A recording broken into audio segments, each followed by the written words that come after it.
திருப்பத்தூர் மாவட்டம் ஆம்பூர் அருகே மாதனூர் ஊராட்சி ஒன்றியம் செங்கிலிக்குப்பம் புதுமனை பகுதியில் ஊராட்சியில் PMGY திட்டத்தின் மூலம் 8.5 லட்சம் மதிப்பீட்டில் கழிவுநீர் கால்வாய் அமைக்கும் பணியினை மாதனூர் ஒன்றிய கழக செயலாளர் ஒன்றிய பெருந்தலைவர் அகரம்சேரி பாசா சுரேஷ்குமார் அவர்கள் நேரில் சென்று பார்வையிட்டார். உடன் மாவட்ட பிரதிநிதி தேவநாயகம், ஊராட்சி மன்ற தலைவர் ஜெயலட்சுமி ஆனந்தராஜ், ஒன்றிய குழு உறுப்பினர் கார்த்திக் ஜவகர், மீனூர் சதீஷ் பாண்டியன், ஒன்றிய தகவல் தொழில்நுட்ப அணி சரத் சிங், நெசவாளரணி சவுந்தரபாண்டியன் ஆகியோர் உடன் இருந்தனர். உங்கள் பகுதியில் உடனுக்குடன் முக்கிய செய்திகள் உங்கள் விரல் நுனியில் காண எங்கள் தவசி நியூஸ் 24 சேனலை காண தவறாதீர்கள். உங்கள் ஆம்பூர் செய்தியாளர் திருமலையுடன் உங்கள் தவசி ரமேஷ்.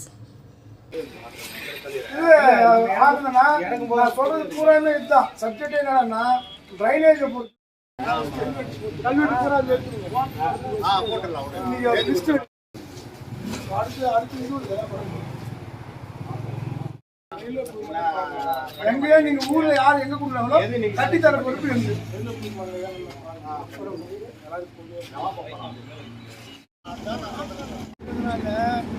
விடுபட்டு போச்சு பாருங்க, அதெல்லாம் நான் வந்து கொடுத்துறேன். அதனால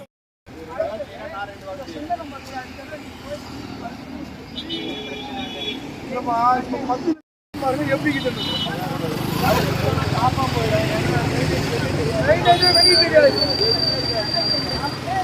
ஆறாப்பட்டில் பிரச்சனை வச்சுல அப்போ அந்த இதுல போட்டு